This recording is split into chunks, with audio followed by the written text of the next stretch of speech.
The following program contains scenes and language of a frank and explicit nature. Viewer discretion is advised. This is The Loudness, where our random, rowdy, and raunchy band of misfits create top 10 lists of life's most insane shit.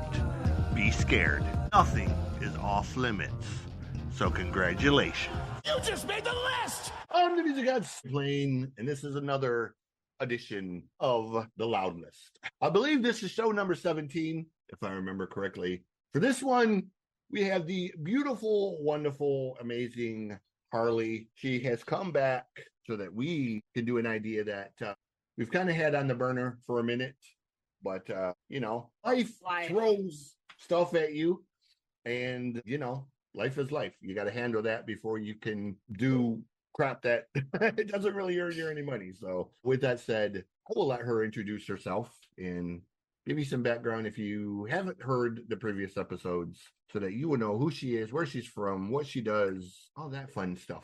Hello. Hello, everyone. I am Harley, the host of the Asylum with Harley and Joker, which we've kind of hacked it down to just the Asylum now. So we do a true crime horror, just like a variety podcast, and we have brackets on it, and it's a lot of fun. We air during Big Brother season, because we started doing Big Brother show on there. We are doing it on Saturdays instead of Sundays because, Big Brother's on Sunday, and I can't do my show and watch Big Brother at the same time. Is Big Brother still on?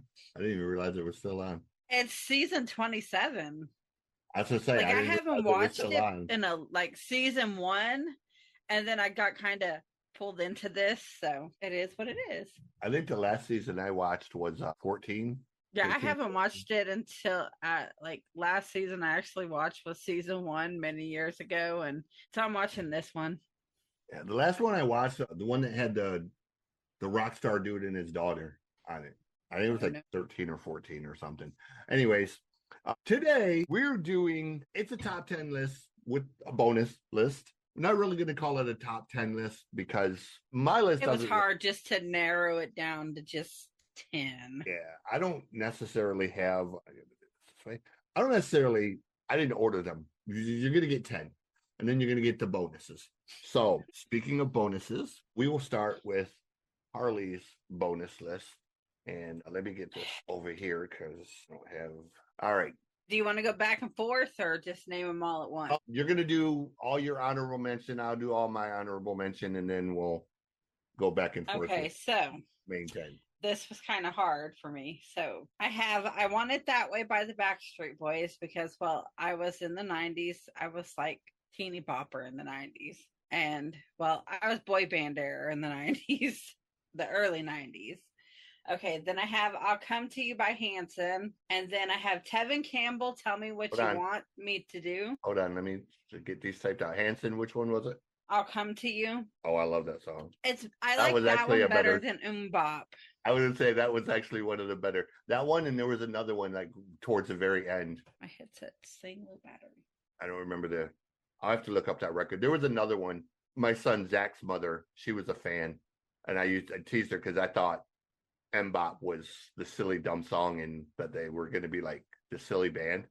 Then I actually listened to the record one day. She was listening to it and I was like, wow, they're actually pretty talented. Like they're actually like good songwriters. So for them being a young band, yeah. Okay, well, who was after Hanson? I have, hold on. Sorry, I'm trying to switch phones real fast because these ones are screaming at me. Oh. It's what happens when kids use your devices. I have Tevin Campbell, Tell Me What You Want Me to Do. Oh, yeah. Okay. And then I have a Cisco song. Who? Cisco. Oh, Cisco. Yes. You know what's funny about that song? What?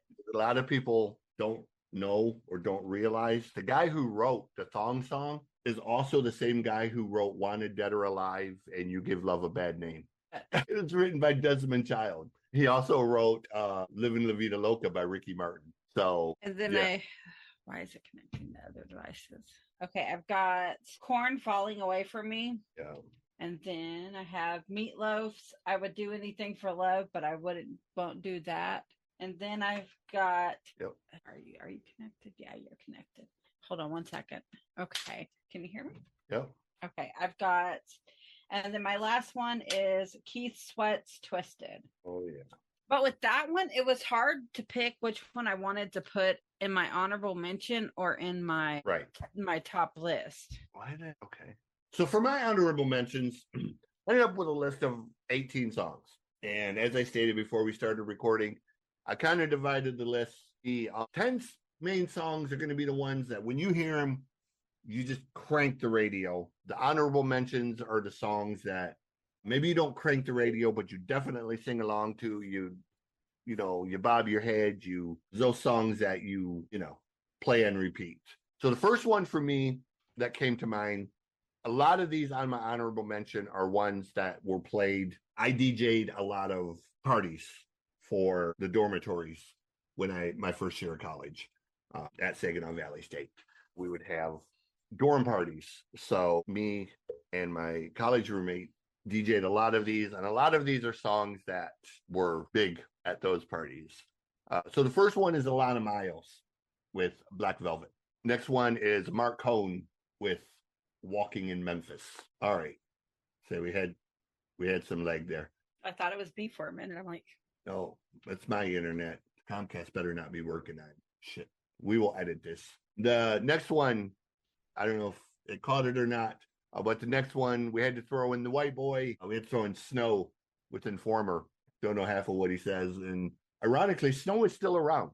He now lives in Jamaica and is married to a Jamaican woman and still is producing new people and still sounds pretty cool. Next one is Montel Jordan. This is how we do it. Next one is Jesus Jones with Right Here, Right Now. This one wasn't necessarily a hit, but it was on the soundtrack of a movie. And while the movie had a number of great songs, and while this band had a much bigger hit in the 90s, I chose the Goo Goo Dolls with Long Way Down, which was on the Twister soundtrack, because that's a proper rock and roll song, as my friend would say. So then we have Lit with My Worst Enemy. We have Warrant with Cherry Pie. And another one by an artist who had much bigger hits in the 90s, but this was the song that just makes you fucking want to jam out. It's Janet Jackson with Black Cat. Because Black Cat was that song. It had that guitar in it, man. And, it almost like Beat It with Michael Jackson, man. It was just, you kind of had to just. yeah. So those are my honorable mentions. Those are the ones that didn't quite, And if I would have done this list solo, which occurred to me, and I may go back and actually do a solo one and just do another, because there were so many. I stayed away from country songs. I stayed away from like the slower R&B songs. So obviously I didn't do like No Scrubs. I didn't do like any En Vogue, Destiny's Child. I didn't do, My list is just all my top 10s all over, because it's. Yeah. So mine's kind of all over, but I stayed with those songs to me that really made the crowd move. So, I didn't go real deep because the list got big really fast without any research. Yes. And I figured if I started researching, then I was going to end up with like 400 on my list and it would never be able to narrow them down. So heads up, there may be a solo episode coming up with a top 20 for me. That is not this list. So with that said, get the cursor over here. Dude, what's your first choice for your main? Okay, my number 10 is Everything I Do by Bryan Adams. Oh, Lord. I told you, it's all over the place. That is one of those songs. I got to interview Greg Bissonette recently, him and his brother Matt were the bass players for David Lee Roth, also Rick Springfield. Matt. And Matt is currently, he's the bass player for Kevin Cronin band, because, Kevin left REO Speedwagon and is solo now. And I was telling Matt that, do me a favor and tell Kevin that he's responsible for like the most traumatic part of my teenage years. And Matt's like, what do you mean? And I was like, that fucking song, I Can't Fight This Feeling. Like, it wouldn't go away. every station, every 5 minutes, walking down the street. Well, that's like Barbie Girl. Barbie Girl is the same way. Yeah. I can't stand that song now. So I Can't Fight This Feeling and Everything I Do were similar in the sense that they were slow songs and they were good songs. I'm not saying they're bad songs, but they just took on a life of their own and would not go away. And it's like, fucking hell, how long is this goddamn song? And a song's supposed to hang around for like 5-6 weeks. You know, these songs hung around for like 20, 30, like almost a whole entire fucking year. And it's like, God, just go away. Put a new song out. Like, I'm tired of hearing this song 37 times a day. But I love Bryan Adams. And that Waking the Neighbors record was a phenomenal record, man. I can't tell you how many times I cranked that fucker like so loud.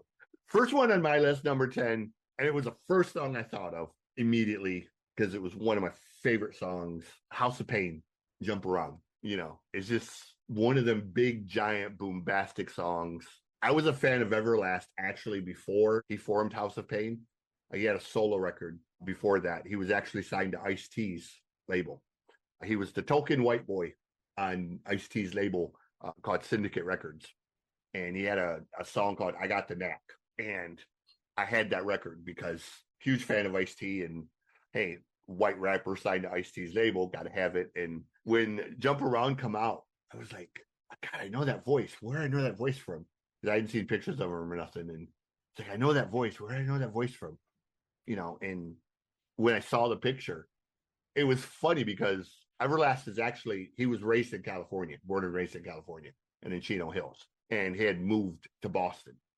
So I was like, well, that's funny. He went from being the Cali kid to being the Boston Irish kid. So House of Pain is my first one. Jump Around. Your next one. It is Cream by Prince. Yeah. I did not put any Prince on my list simply because I couldn't decide what Prince one I wanted to put on there. That's like him and Michael Jackson in the 90s. They hit like huge. Yeah, I didn't put any Michael Jackson either for the... I didn't put any Michael Jackson because it was hard to pick just one. I was leaning heavily towards They Don't Care About Us. That's another one like Black Cat that it's got that guitar riff in it that, you know. Next one on my list, another one huge at dorm parties, got all the ladies up shaking their ass. Digital Underground with the Humpty Dance is the dance. Yeah. And yes, I know I'm a terrible singer. Sorry. I don't apologize. I still do it. But yeah, Humpty Dance, man. It was a funny song, but man, it had that groove to it. And there were so many songs Digital Underground had that, again, were, you know, Humpty Dance was the big one, but Sex Packets and Do What You Want, Do What You Do, you know. I mean, Digital Underground, they had some slaps, man. Like, they had some tunes that could... The 90s was a good era for music. It really was. Yeah. For a different kind of music. I mean, you went from the 80s of being a lot of very, what do I want to say, a lot of very... hair bands. Well, not just hair bands. You had a lot of the synth-oriented pop. The Cyndi Lauper, the Tears for Fears, the Cutting Crew. See, I think 60s, 70s, 80s, and 90s was an early 2000s. Yeah. It's the music thing for me. But anything after like 2005, it's not like we've got some good ones coming now, but it's taken a while to get good ones back. Who's next on your list? I've got Savage Garden, Truly, Madly, Deeply. I was torn between that and Marcy Playground, Sex and Candy, because both of those were about the same for me. So I have an affinity for Savage Garden, especially Darren Hayes. Darren is a phenomenal singer, and I love his solo work. Battle Scars and Battleships. He's got like this double record. And man, like, he is such a fucking phenomenal singer. I really, really like Darren. Darren is just one of them. People always say, you know, what's your guilty pleasure? What's the one thing that you listen to that would shock people who, you know, knew you? And I'm kind of like, I don't think anyone would be shocked by what I listen to because I'm known for listening to everything. But, you know, two things. it would probably be Darren Hayes and Air Supply are two people that I just love because, even the headbangers got to have a chill moment on occasion. And those are my go-tos, sort of like calm shit. So I definitely respect Savage Garden. Next one on my list, we are going to get a little bit of hair metal. I really hate calling these guys hair metal because they're not metal at all. Hair band, yeah, probably. Even though they hate the term, they had possibly the best hair in the genre. Nelson, I Can't Live Without Your Love and Affection. They were so good and still sound freaking amazing. I love now that they are doing, half of the Nelson thing, and then they do like a second set of their dad's songs. So I love that they're combining like, their legacy and their original stuff. So yes. And, also got to send love to them because Bill and Ted's Excellent Adventure. Yes, I know it came out in 88. But that's still a good movie. But the very last song in that soundtrack, there's a band called Power Tool. They do a song called Two Heads Are Better Than One, which is the song that plays during the credits. And a lot of people don't know because legally they could never say who it was. But Power Tool was Matthew and Gunnar Nelson and Dweezil Zappa. So it was it was like a not supposed to happen unofficial supergroup because Dweezil was on a separate label from Nelson, and Nelson's label said you can't put their names anywhere on this because of their contract. So Power Tool, pretty much everybody knows who it is now, but at the time, Power Tool was just Power Tool. There was no who it was written by, who they were, nothing. It was just Power Tool. So yeah. Anyhow, I'm sorry. Next on your list, your last pick was Savage Garden. What do you got? My next one is What's It Gonna Be by In Vogue. And what's it gonna be? I don't know if I've even heard that. What's it gonna be? En Vogue had that other song like Janet Jackson that had that guitar riff in it. I can't remember the song. I can't get the name of the song, but I know it had that rocking guitar riff in it. Free Yourself. That's what it was. Free yourself. Yep. Or free your mind. That's what I think it made. Free your mind. Blah, blah, blah. And anyway, the rest will follow. Yeah. Next one for me is a band that shockingly is still around, still sounds awesome. And they had a mixture. They had a mixture that was sort of one part pop, one part dance music, and like one part in between. It's the band EMF with Unbelievable. There was something about that song, man. Much like Youngblood currently, when the Youngblood come out, I wanted to hate them. And Youngblood was the same way. I wanted to hate Youngblood so badly. Like he was brash and cocky, and I don't want to like this kid. And then I just heard the music, and it was like, fuck. And EMF was the same way. Like I didn't want to like EMF. That Unbelievable was a good song, so I listened to the record, and the record was even better. And I was like, God damn it! Like I can't hate him because the record's really, really good. So I actually become a fan, and yeah. Unbelievable is what it was. My next one is Bad Touch by Bloodhound Gang. Yeah. I'm not going to comment on that because I have my issues with Bloodhound Gang. So my next pick, there were 3 or 4 songs by this band that could have potentially been, but the one I went with is Offspring with Self-Esteem. As somebody who has suffered with its issues, you kind of connect with this song of struggling with doing what needs to be done because I get it. I have that same issue. You know, sometimes your brain won't shut the fuck up long enough to do what you got to do. So Self-Esteem by Offspring, but you could easily, get a job, Pretty Fly for a White Guy. Any of Offspring songs. Yeah, I mean, they had a number of songs that were up there that could have. Well, I mean, and some of their songs have been taken and like remixed. Like Pretty Fly for a White Guy, there's a band that has remade it into World of Warcraft songs. Oh, nice. And it's now Pretty Fly for a Draenei. And so, like, every time I hear that Pretty Fly for a White Guy, it automatically goes to that now. Nice. I love it. What's your next one? Nice and Slow by Usher. I almost had that on there. But as I stated, I stayed away from the slow songs, the country stuff that way. That'll probably be a separate whole list. I just did a show recently with greatest 90s R&B groups with, my boy Excursion, and we had fun going back over all the R&B groups. We did the groups. So, we had and if I love Shy. Shy was one of those groups, man. God, they were so good. Next one on my list, when this group come out, I thought they were like the greatest thing because I loved their sarcasm. I loved that nothing about them was serious, that all of their songs were just basically talking shit about people. But instead of it being hip hop, it was borderline metal, hard rock.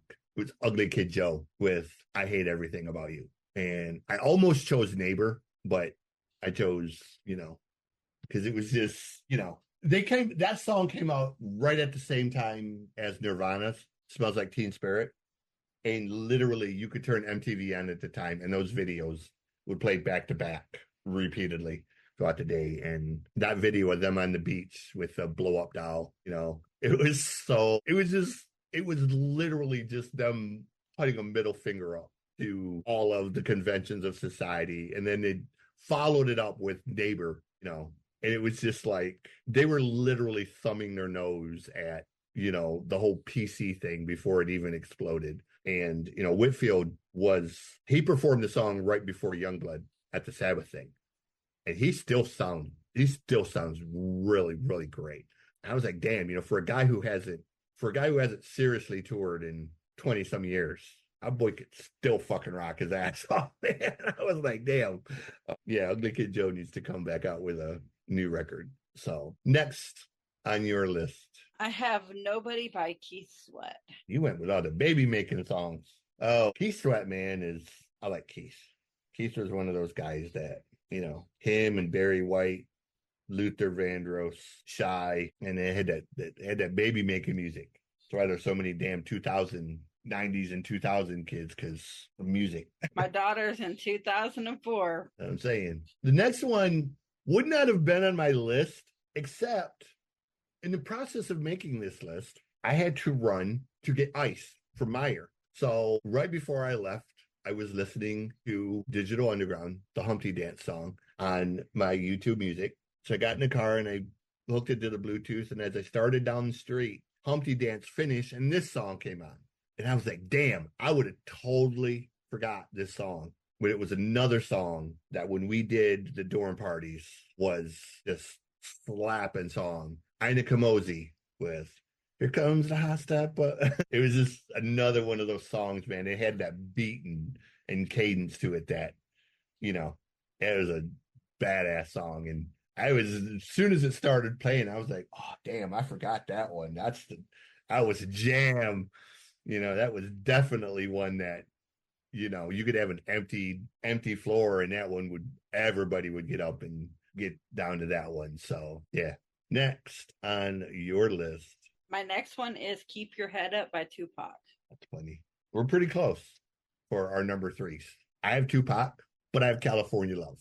Just because Pac was another one. There were 3 or 4 of them that I was looking at. And I just kept thinking the consummate one was, California Love. Well, nowadays, Keep Your Head Up resonates with me a lot more. No, I get that, And so that it sticks in my head a lot. Yeah. There's not a wrong answer with Tupac, truthfully. It's just I swear to God, if that man was still alive, he would be up there with Dog and Dre and all of them. He'd be just as much of a legend as them. Yeah. So I've had multiple discussions over the years about the greatest rappers of all time. And, Pac and Biggie always come up in the discussion. And people want to throw them in the discussion. And I'm kind of like, okay, yes, they were great. For their time. But here's the thing. Can you really put them among the greatest of all time based on the fact that they truthfully only had 2 to 3 records? Before they died, yeah. Before they died. When you're comparing them with people like Dre and Snoop Dogg and people that have got 12, 15, 20 records. If not more. You know what I'm saying? So Yeah. is it fair to compare them? Because at that point, if we're basing it on just a few records or less, then why is nobody discussing Big L or Big Pun? Because Pun would have been a massive legend as well, but only did those 2 records. Big L would have been probably the biggest of them all, but only did 1 record. Because if you listen to Big L's first record, Big L was that boy, he had, he had a way with saying stuff, man, that was, and there's a reason L got killed, man. Like, L didn't mince words, man. Like, there's a reason they all got killed that's been killed. So I'm saying no, L got killed though because L was disrespectful. Like L was like, if you listen to Nems currently, L was like an earlier version of Nems, like he didn't give a shit what he said, man. He gonna disrespect your grandma, your mama, your baby, your dog, your parrot. Exactly. Oh, this motherfucker gonna disrespect you with the cookware you cooked with. Like he was just good at insulting shit. And unfortunately, wrong dude took it the wrong way and couldn't take that L like a man and, had to be a bitch about it, sadly. So, number 2. What do you got for number 2 on your list? I have Meredith Brooks' Bitch. That is my anthem right there. Yeah. And like between her and Alanis Morissette, they both were coming up about the same time. Yeah. And they both were powerhouse women singers for that type of genre of music. And so for them, that is her song that most females nowadays resonate to. Yeah, there was another song in that period, and I can't think of who. And like Alanis Morissette, she dated Dave Coulier. Yeah. And there's a couple of her songs are about him. Yeah, or so they say. Well, no, she said it was about him. Like he listened, like there's an interview where he listened to the song, and a lot of what the song was, I think it's You Ought to Know. Yeah. But a lot of the stuff that was in the song lined up with him. Yeah, another song that came out at that time, I kind of have an affinity for because it was a song that was, at the time, it was kind of shocking that a woman would put a song like it out. It was the Liz Phair song, Fucking Run. And when that would come out, I was like, damn, that's a bold ass song for a chick to put out at that time, because Liz wasn't known for being that type, I guess. She was pretty middle of the road as far as alt rock went. So yeah. It was almost like a Lizzie Hale type of statement for her, man. Like I'm woman, get the fuck out of my way type of thing. And was like, all right, we hear you. Go on with your bad self. Number 2 for me, I had to do this one because the majority of the songs, I realized the majority of the songs that I wanted to put for this guy actually came out after 2000.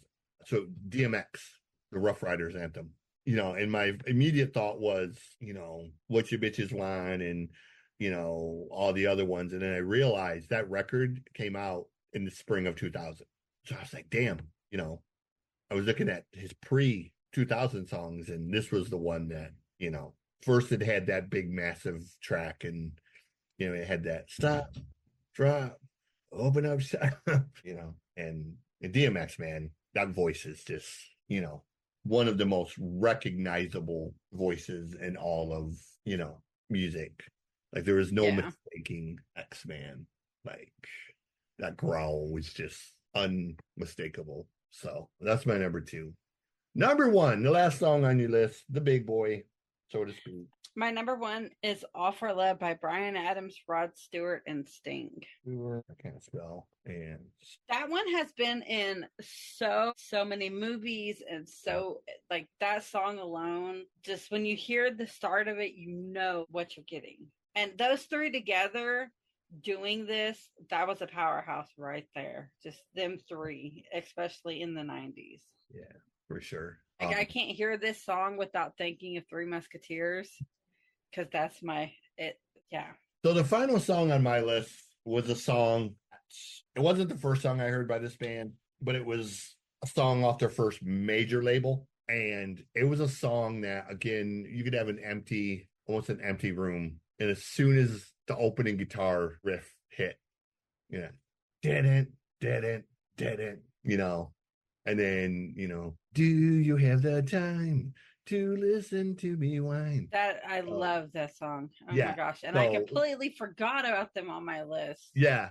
And of all the Green Day songs, I know they had bigger hits, but that one's my favorite. That's the one. That line right there. Yeah, that's the one with that opening riff, and then he starts to sing, and it's everything bad. I'm a about that song. huge Green Day fan, so I don't know how I forgot about them on this list. But I'm saying that's the song that just, you could have an empty room and people would literally come out of their dorm rooms down to the area, man, and be like, that was the jam. That was the song that just was like, holy shit, where did these guys come from? And they're still touring, yeah. and they're still, yeah. I don't always agree with his political statements, but you know what? It's punk. You're not supposed to. I will be the first to admit that I agree with about probably 10% of what Henry Rollins says. But I will also say I think Henry Rollins is a national fucking treasure and probably one of the greatest men walking the face of this earth. And he has an absolute right to say whatever the fuck he wants, and I will listen, because Henry is just, how that man does what he does is beyond me. Thank God that the world has Henry Rollins, So, I'm going to end this with a little bit of a political rant in the sense, I'm not leaning one way or another. I'm just going to simply say, if you are one of these people who are basing your friendships solely based on whether someone agrees with you politically, don't be an asshole. It's stupid. It's childish. It's narrow-minded. And it's exactly what they want you to do. I have so many people that I work with, Lisa and Phil are a prime example, where we are on opposite ends of the political spectrum. I love them dearly. Nobody knows my side of views. I respect that. I'm saying I respect whatever their beliefs are. They're free to that right. That is what is great about this country. I've had family cut me off because I didn't agree with them. I tell the story of my grandfather, who is 98 years old to this day, still runs his farm every day. Everybody's heard me talk about my grandfather. Many, many years, decades upon decades before he passed away, our neighbor was a gentleman named Walter. My grandfather spent 32 years working for General Motors, card-carrying member of the Democrat Party, union member, blue blood Democrat, Chevy to the bone because he worked for General Motors. Walter, on the other hand, his best friend in the world, he was a gun-toting, John Wayne-loving, Ford-driving Republican, Reagan-ite type. And those two would bicker about everything. You can't park a Chevy in my yard. You can't park a Ford in my yard. How the fuck are you? I don't know. But at the end of the day, work had to be done in the field. So when the corn had to come in Walter's field, my grandfather would be the first one at Walter's house at 5 o'clock in the morning with coffee and donuts, ready to go to work. And when the wheat or the soybeans had to come in out of our field, Walter would be the first one at our house to get it done, and then you would joke about it and you would poke at each other. But it was never so serious that you couldn't have dinner together. It was never so serious that you couldn't drink a beer together. And I have taken that lesson more seriously than probably anything else, that we don't have to agree on who we vote for. We just have to show respect. It is the lack of respect, the lack of the ability to listen to each other that has led us to this path where we're at. So please, civility and understanding that maybe we don't agree on who we voted for, but we might. Everybody has a right to their own opinion. We may still love all the same music, the same movies. We may all love baseball, apple pie, hot dogs. Why are you not going to be friends with somebody because you disagree on one thing, but you agree on 100? So if your life revolves so much around politics that you can't see past that, maybe get a new perspective. Step back, and see the world bigger than what it is. Life's too short to be like that. Yeah. You're losing out on a lot of good friendships with a lot of good people, because both sides suck. I mean, I'll say it. Both sides suck. They're the flip sides. They're the opposite sides of the same coin. They want you to fight. They want you to hate each other because that's how they succeed, So with that said, we gave you a big, giant list of 90s jams. And I'm sure we could have gone on further yes, than what we gave them. I am going to create a playlist on Spotify with all of these songs, honorable mentions and otherwise. So you're going to have about a 40-song playlist. And we're going to put it up there for you to listen to these songs if you want. Sadly, I can't include them because copyright issues will get wiped out. But with that said, be well, treat each other with kindness, and remember that music heals.